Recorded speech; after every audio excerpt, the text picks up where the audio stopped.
this was going to happen. So that feels really good. I'm in Next. I'm in a real good groove right now. I'm feeling good. Manifestations are good. Want to call it a groove? It's a good name, good word. Or I got a really good vibration going on that I'm pretty good at maintaining. And everything that in my life is reflected by that pretty steady vibration that I've got going. Exactly. That's good. Mm-hmm. That's good. Yes, it's very good.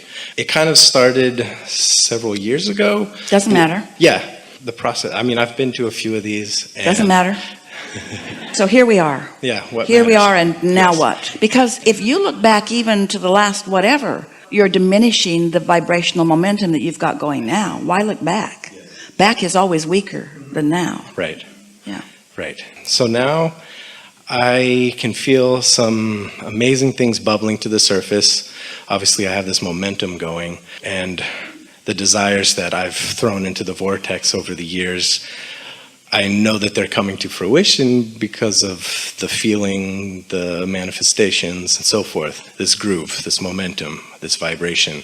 So I want to be more specific about how this energy is now bubbling up. Well, the reason that feels good, once you're certain, and you seem to be, that you are steadily in alignment, then what happens is thoughts continue to occur to you that you can bring to more specifics, and that is satisfying. But it's not something that you need to do. It's something that you're allowing to happen. So, do you meditate? Yes. Not in the traditional sense. Sometimes I do, but Well, the reason we ask is because when you've really quieted your mind and thoughts begin to flow to you, you can feel the momentum in those thoughts, and often some really specific things will occur to you. Now, you don't have to be in the state of meditation. You could just be really, really happy and something occur to you. But when you get that feeling of really wanting to do something, make some motion toward it right then and there, even if it's only writing it down so that you remember the feeling and what it was about, because the specifics are occurring to you all the time. In the past, we have encouraged you to get in a good feeling place and to sit and to sort of script what you want, sort of like you're writing a screenplay. And that's a very productive way of allowing your juices to flow more specifically. This is what we want to define with you. All of you can hear this. Will be helpful to everyone. Logically, what seems more beneficial to you? More productive, more beneficial, and more good feeling? More alignment or less alignment? more alignment. So within the alignment to source energy, or receiving mode of source, or the receiving mode of the spin-off of man's conscious thought, is still receiving in either case, yes? So there is this station I'm choosing, yes? And then there's attention to the thought, which increases momentum, yes? Sort of follow? I can be tuned in and get that momentum going, and I can be really worried about something and get that momentum going. Momentum will happen no matter what station that I'm receiving from. You follow me? So, which is better? Connected to source or otherwise? Source. And momentum in either case, yes? Which is better? Momentum with source or momentum otherwise? Source. Now here's the hard question. Which is better? Momentum with not source or no momentum? No momentum. You're very wise.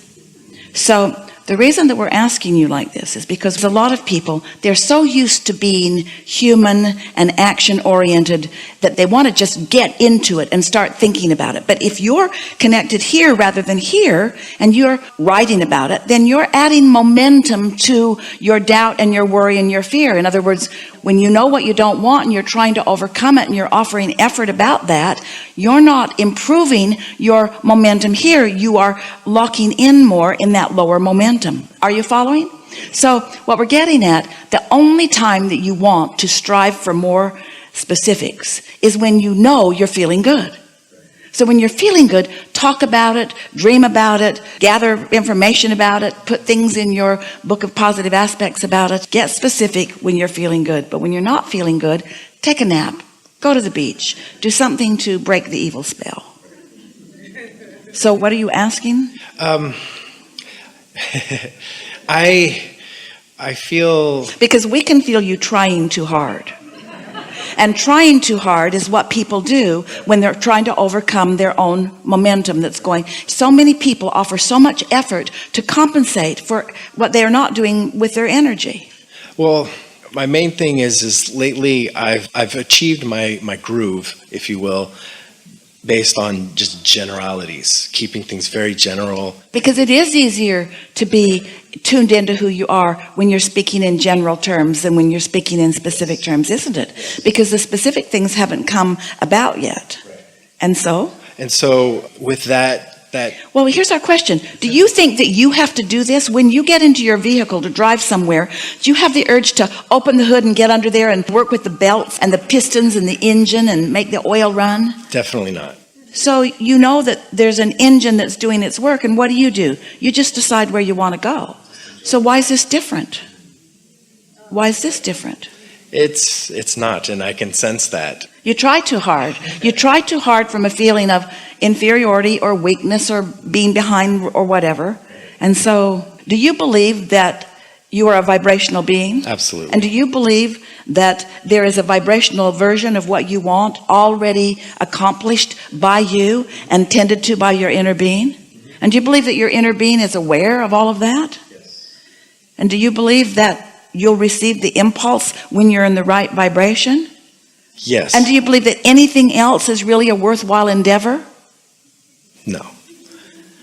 And it's funny you said impulse, because that's... You see, your parents made you do stuff you didn't want to do. And so you got used to doing stuff that you didn't really want to do. And now you think that that's how you get stuff done. You just do stuff that you don't really want to do. And then the dance judges will give you big scores. I love you. But what you really want to do is believe that life has caused you to create wonderful things and that your inner being knows what all of them are. And so if you'll just trust and chill just a little more and stay in that groove and know that you're in that groove and care about that groove, care about how you feel, and then follow impulses that come, we promise you that consistent alignment will bring more specifics, because the laws of the universe would not allow anything less than that. You see, more and more and more and more will occur to you until you will feel like this incredible multitasker where so much is happening simultaneously. You're just in the flow with all of it. And about then, you'll stop trying to prove worthiness through your action. You'll stop trying to get any marks on the chart about anything. You'll come to realize that you've got all the marks on the chart that anyone could ever receive, that Source adores you and is with you and is eager about your witnessing of your own manifestation of your own things that you've put into your vortex. So now where are you? I'm in love, basically. They all got it. They all got it too. Yeah, I love the way this has all come together, because I mean, you even talk about when we were kids, and I had another question about my daughter and how this sort of all dovetails together. Yeah, it's perfect in the unfolding, and I can feel my stance in the vortex when I'm keeping it general. One of the reasons why I'm here and I'm asking the question, feel free to pin me down. I'm certainly willing to do the work. We think you found the sweet spot and now you're talking yourself out of it. Don't you? Right. For no good reason. Yeah. Yeah, I'm rationalizing that. Well, stop I it. Have this, yeah. Next. Really? Really? Yeah. I went to an Abraham seminar and they didn't answer any questions. They just told us all to feel good, and I want my money back. We think this is a really good time for a segment of refreshment.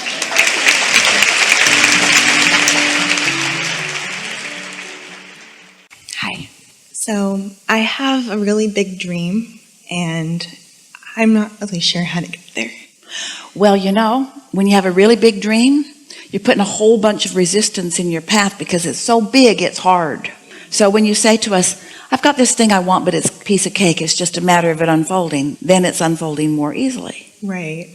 So I'm in my own way. Everybody does it. When you know what you want, but you're saying, when's it going to come and where's it going to be and who's going to help me and how's it going to come about? When you hammer yourself with those questions that you don't have answers to, you just keep compounding the resistance. But when you think about what you want and why you want it, then it's an easier go. And so the other thing we want to ask you, do you believe that vibrationally speaking, it's already done and in the vortex? And so why do you need to work so hard at something that's already done? Right. And can you see how if you could just distract yourself from the thoughts you think that are hanging it up, that then it could sneak in the back door? Yeah. We're not kidding. You got the front door blocked with your belief. So if you'll just think about some other things, it'll sneak in the back door and you go, oh, what a nice surprise that is. So what you're saying is just to redirect my thoughts on easier things that... Get off the subject that's got you hung up and focus upon the things that you already feel really good about. What if I don't really feel good about anything? It sounds bad, but like my purpose or my passion, it's just really one Well, thing. we think what you mean is, I have this really big thing that kind of occupies my thought, and I won't let anything else be important. But there are a lot of other things that are important. Did you see the day outside? Oh, it matters. It's so important. It's so beautiful, and there's so much potential for satisfaction out there. That air is so sweet. Oh, there's so much about just what's right outside this building that is important and so satisfying that if you would just focus there for a little bit, you'd let your big thing move forward a little. And then there's the delicious food that you're going to eat tonight. Ooh, if you just let yourself savor it and enjoy it, then you see what we're getting at? There are so many things, but most people who come to us, they'll say, this is a good way for you to hear this. One day, we were visiting with a woman in the hot seat, and she had some big problem that she wanted to focus on. And we wanted to talk to her about some other things that might shift her energy a little bit. So we brought up something else that she wanted. And she said, oh, I don't need to think about that. That's already done. I've already got that. And we said, well, what about that? Oh, I don't need to think about that. I've already got that. And what she was explaining is that the only things that felt important to her, the only things that she thought that she would give the label desire to, were the things that were not yet fulfilled. And we want you to understand, you've got lots of desires that you're right here in alignment with. The things you want that you're already receiving, focus on those. That's really a powerful thing for you to do. That's what the power of appreciation is. When you find something that's really working that you're already satisfied with, Esther's begun playing the game with herself recently where she just sits in a moment. Now, sometimes she's on an airplane, sometimes she's in the gate at the airport, sometimes she's in a taxi. She's in a lot of different places that are not necessarily like her gardens at home. And she will ask herself, what's satisfying about this? And just by looking for things that are satisfying, even the pattern in the carpet, or the relationship between that lady and her dog, or there's so much that is satisfying right now that as you focus upon it and let yourself be satisfied, then you take away all the barricades in that moment for all the things that are in the vortex that are on their way to manifestation. You see how it works? And what's tripping you up is that you have formerly believed that you have to apply hard work in order to deserve it. You don't yet quite believe that it's done and that you deserve it. You're not ready to let it in because you haven't paid a hard enough price. There are a lot of people that behave that way. They think that I haven't suffered enough, so it's not time yet. I'll suffer way more. And we say, the more you suffer, the more you hold it off. It's like me moving toward what I want and suffering, and it just keeps moving. It just keeps moving. I'm suffering, I'm suffering, I'm suffering, I'm suffering. I must be getting closer. Nope. But when you stop suffering, then you close the gap. Right. It's good. Really it's good. True. Thank you. Yeah. Enough?